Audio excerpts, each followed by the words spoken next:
Aí galera, Boteco Connection, mais uma vez aí com vocês. Vamos tomar uma... Hoje a breja é em homenagem a Zlatan Ibrahimovic. É uma breja sueca, chama Piston Head. É uma Pilsen com uma adição de lúpulo no dry hopping para deixá-la mais aromatizada. Tá bonita, viu? Essa breja é boa. Nossa, sensacional, cara. Piston Head. E para acompanhar aí a Piston Head, a gente vai falar um pouco sobre um documentário que a gente assistiu recentemente, que é muito bom. Fundamental. Fundamental. Embora ele não seja completo, você precisa ver outras coisas também para complementar ele, para ter uma visão mais geral do que está acontecendo no mundo e tal, e principalmente nos Estados Unidos. Mas o documentário ele é muito bom, é o Hacking for American Dream, do Noam Chomsky. Bom, vamos começar falando do Noam Chomsky, né? O nome dele de batismo é Avram Noam Chomsky. Ele nasceu na Filadélfia em 7 de dezembro de 28, período entre guerras. Ele é linguista, filósofo, cientista cognitivo e ativista político norte-americano. E muito conhecido pelas suas posições de esquerda, embora ele não se reconheça como um cara de esquerda, ele se diz um cara liberal. Ele fala que é um liberal clássico. Exatamente. E aí, porque a ideia dele de liberalismo é um liberalismo que hoje em dia as pessoas poderiam dizer que ela se reconheceria nos anarcossocialistas. Anarcossocialistas. Mas aí é outro para mais debates. Muitos debates, aliás, né? Ele é um crítico ferrenho da política externa dos Estados Unidos e esse documentário ele foi feito baseado em alguns anos de entrevistas com ele sobre as posições políticas dele e tudo que ele acha. E aí o diretor acabou juntando e fazendo esse documentário sobre essa questão do que ele chama de o fim do sonho americano, né? Que é que hoje você não tem mais o que você tinha nos Estados Unidos nos anos 50 e nos anos 60, por exemplo, que era uma sociedade de pleno emprego, de desenvolvimento, de prosperidade, de pessoas que não passavam fome, pessoas que tinham acesso à saúde, acesso a trabalho pleno durante toda a vida, né? E hoje você tem nos Estados Unidos uma situação problemática em termos de economia, de política do trabalho, né? E ele fala um pouco sobre isso. Para ele, os Estados Unidos da década de 50 e 60, que quando surge essa ideia do sonho americano, né? A era de ouro dos Estados Unidos, existia um sentimento de comunidade nos Estados Unidos. Então, o cara ele acreditava que ele deveria pagar os impostos dele e aquele imposto ser revertido para a escola pública, porque a escola pública do bairro dele transformaria a comunidade dele numa comunidade melhor e por causa disso a vida dele também melhoraria. E aí o que o Noam Chomsky vai falar é que com essa revirada do capitalismo, de ser esse capitalismo de consumo extremo, ele também apregou a um egocentrismo muito forte. Essa ideia da meritocracia a todo custo e individual. E aí as pessoas elas vão começar a não mais acreditar nessa ideia de comunidade para passar a acreditar apenas em si mesmas. Que seria nada mais do que a ideia do individualismo, né? De você, tudo que você é, tudo que você se torna por conta por causa do seu esforço. E essa ideia da solidariedade, que era muito forte nos Estados Unidos, que veio desde os pais fundadores dos Estados Unidos e tal, que é de você colaborar com o seu vizinho quando o seu vizinho está desempregado, colaborar com um parente seu quando o parente seu está com algum problema financeiro, e mesmo em outras questões. Essa solidariedade nos Estados Unidos está em desuso. Inclusive, um dos professores que eu tive contato recentemente, que é um professor americano da Universidade Rice, Nicholas Shumway, ele usa muito um termo que se chama endowment. Nos Estados Unidos, o endowment seria como você doar dinheiro para o bem da sociedade. Então, o empresário norte-americano, o cara que tem dinheiro, ele doa para que a comunidade se torne melhor. Só que isso está em declínio nos Estados Unidos, dos anos 50, 60, 70, 80, 90, dos anos 90 para cá, esse declínio está bem aparente e esse individualismo está muito forte. Bom, e aí o Noam Chomsky ele vai, durante o documentário, né, falar de como é que essa nova forma de fazer o capitalismo ela vai influenciar no poder nos fatores políticos do país, né? Isso. Que para você ter influência política você precisa ter dinheiro. E isso fica muito claro nos Estados Unidos, né? Que é uma coisa que ele critica muito, que até fazendo uma ligação com a situação do Brasil, uma coisa que ele critica, ele é um crítico ferrenho do financiamento político de campanha pelas empresas, né? Ele é um crítico desse financiamento privado. Porque, na opinião dele, o problema está justamente na questão da concentração de renda. Então, o que acontece? Você tem muito dinheiro, você financia um partido político ou um político, mas o que você quer com isso? Você pode não falar abertamente isso, mas você vai influenciar depois no legislativo. Justamente porque essa questão da vida em comunidade nos Estados Unidos está em declínio. Então a classe dominante nos Estados Unidos hoje, para usar termos marxistas, a classe dominante ela tem os seus interesses próprios. E ela, baseado nisso, ela financia os partidos, financia os políticos, e ela, como ela tem um poder aquisitivo muito forte, ela cobra depois que o legislativo faça leis e coisas que protejam justamente a sua classe. Então, é a luta de classes colocada aí. Isso é facilmente visto na série da Netflix House of Cards. Sim. Ela que é uma série que vai tratar da vida política americana e como é que um cara chega a ser presidente sem ter sido eleito. E você vê bem lá como funciona a troca de lobbies, a troca de influências, qual que é a intenção das pessoas ao investirem na campanha eleitoral do partido. E isso se espalhou para o mundo todo, né? No Brasil é muito comum a gente ter empresas que patrocinam todos os candidatos, políticos, né? Tanto o de direita quanto o de esquerda.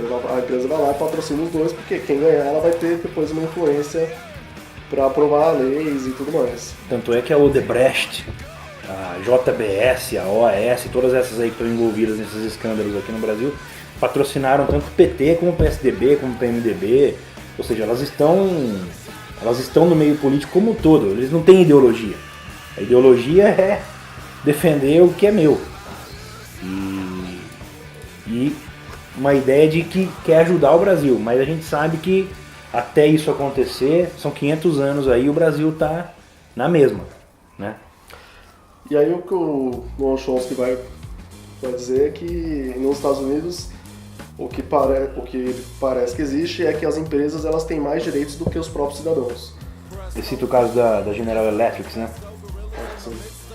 Que é uma empresa muito poderosa nos Estados Unidos que tem negócios no México como estrangeiro, e ela tem mais direitos como estrangeira no México do que o cidadão mexicano, por exemplo. Então, essa ideia de que o PF, a pessoa física, tem menos direitos do que o PJ, que é a pessoa jurídica, né? E acho que uma outra coisa que a gente pode falar é a questão que o Chomsky levanta, da questão dos sindicatos. Sim. Então, a questão dos sindicatos nos Estados Unidos, acho que é interessante a gente falar, que nos Estados Unidos só 7% dos trabalhadores norte-americanos são sindicalizados hoje. Então, qual que é a força de negociação coletiva que eles têm? Você tem um ou alguns poucos sindicatos que têm força política, São mais Estados fortes. Unidos, que trabalham dentro daquele jogo de lobby e tudo mais, e que nem sempre acabam seguindo o que é melhor para os seus próprios sindicalizados, mas mais de 90% da população não é sindicalizada nos Estados Unidos, porque eles não acreditam nessa ideia de um poder coletivo para defendê-los. Eles acreditavam antes, Sim. mas isso que é justamente o que o documentário mostra, que isso foi sofrendo um processo de degradação ideológica ao longo do tempo. E fazendo um paralelo com o Brasil, tem a questão da reforma trabalhista que acabou de passar no Brasil. Então isso tende a acontecer no Brasil, ou seja, tende a acontecer que com o tempo alguns sindicatos no Brasil comecem a desaparecer, justamente porque a reforma trabalhista ela retirou a contribuição compulsória. Aí a gente pode discutir se isso é bom ou ruim, isso pode ser até tema de um outro vídeo no futuro. A gente pode até ver se a gente consegue trazer um especialista em direito do trabalho para conversar com a gente e tal. Mas basicamente o que acontece é isso, você retira a contribuição compulsória, né, para os sindicatos e eles vão ficar só com as contribuições associativas. Mas nós sabemos que existem sindicatos pequenos que não vão sobreviver só com as contribuições associativas porque eles têm poucos associados. Então era compulsória que mantinha eles funcionando e fazendo a negociação coletiva. E com o tempo eles tendem a desaparecer. Se eles não se reinventarem, eles vão desaparecer. E aí algumas categorias, que já são categorias mais fracas, vão ficar sem poder de negociação coletiva. E aí é aquela história, o trabalhador que tem se apregoado aí nessa reforma vai fazer a negociação direto com a empresa. Só que a gente sabe que isso é Davi e Golias, meu. A gente sabe Não é que uma negociação de forças equivalentes, né? sim, são forças totalmente diferentes negociando. É a raposa e o coelho, é o Davi e Golias, é o Homem das Cavernas e o Tiranossauro Rex. E aí você voltando para os Estados Unidos, você pegando os dados que o Martin Gillens, que é um especialista em políticas antipobreza, traz, ele tem uma pesquisa que diz que nos Estados Unidos 70% da população ela não tem poder político nenhum. O que isso significa? Significa que você, para ter algum poder político nos Estados Unidos, você precisa ter dinheiro. Só quem tem muito dinheiro consegue, de fato, influenciar as decisões políticas. E é o que vai acabar acontecendo no Brasil. A gente que já acontece um pouco, mas que essa ideia de que o voto é importante e tudo mais, isso vai cada vez ficando mais irrelevante, porque no final das contas quem decide tudo são os financiadores de campanhas. Sim, e isso já acontece no Brasil. Só a gente dar uma olhadinha na Lava Jato, a gente já vai ver por que esses caras dão tanto dinheiro, os políticos. Por que eles pagam tanta propina? Porque eles não estão lá dentro do parlamento. Quem estão dentro do parlamento são os políticos. Então, por que eu pago propina? Eu pago propina porque eu quero depois que o cara faça o que eu preciso que seja feito em relação à justiça do trabalho, em relação à reforma trabalhista, reforma da Previdência, tudo isso que está acontecendo hoje no país e que já aconteceu nos Estados Unidos. E que todo mundo fala que os Estados Unidos é um país maravilhoso, só que nós sabemos que é maravilhoso, é muito bom, é melhor que o Brasil. Muitos brasileiros vão para lá e ficam extasiados. Só que muitos brasileiros têm ido para lá e têm também entrado na graxa. Isso é só vocês que estão aí assistindo a gente no YouTube, dá uma pesquisada no YouTube, brasileiros que estão nos Estados Unidos hoje, vocês vão ver que tem muito brasileiro nos Estados Unidos hoje que sentaram na graxa. Eles têm feito vários vídeos mostrando as dificuldades de ir para os Estados Unidos. Não tem acesso à saúde, não tem acesso à moradia de qualidade. São 40 milhões de norte-americanos hoje sem acesso à saúde, é um dos dados que o Noam Chomsky traz também.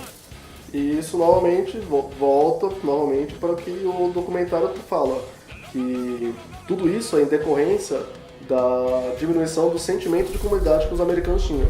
E nisso foi passado a diminuição do sistema de saúde, a diminuição de qualquer sistema de ajuda ou auxílio aos necessitados. Por quê? Porque eles acreditam, e foi vendido para o povo americano, que o importante é que você se dê bem, você melhore e você faça para si mesmo, sem pensar coletivamente. E quando você não tem o coletivo para lutar pelas coisas, você não tem força nenhuma politicamente, porque a política ela se dá Sim. onde está o dinheiro. E por que o Barack Obama é considerado pelos progressistas do mundo inteiro o maior presidente dos Estados Unidos dos últimos anos aí? Porque ele tentou introduzir políticas progressistas para melhorar a vida dos mais pobres e das minorias. Então, como que você equaliza uma sociedade se você deixa milhões fora do capitalismo? O capitalismo, nós não estamos aqui para criticar o capitalismo em si. Nós estamos aqui para criticar modelos de se fazer capitalismo. Nós achamos que o modelo brasileiro não é bom. Nós precisamos de um capitalismo melhor. E por isso que a gente está indicando esse documentário para vocês, porque esse documentário ajuda a gente a entender o case norte-americano, o case estadunidense, porque a gente precisa pensar novas alternativas para o nosso país. A gente não é candidato a nada aqui, mas a gente quer ajudar vocês a pensar sobre algumas questões e pensar nas políticas que os seus candidatos estão apresentando para as próximas eleições, que já estão aí, ano que vem. Então assistam o documentário, tem no Netflix, Requiem for American Dream, do Noam Chomsky. Tem no YouTube também, já, Piratation, aí já tem no YouTube legendado. Então, se gostou do vídeo, dá um like, segue a gente. Vamos deixar nos comentários aqui no canal o link da nossa página no Facebook para vocês acessarem, curtam a página. A página não vai ter só a replicação dos vídeos aqui do canal, vão ter outras pílulas que a gente vai lançar lá, a gente compartilha coisas lá, então curtam a página também, dá um like no vídeo e valeu. Vamos lá. E toma cerveja. They always said the poor were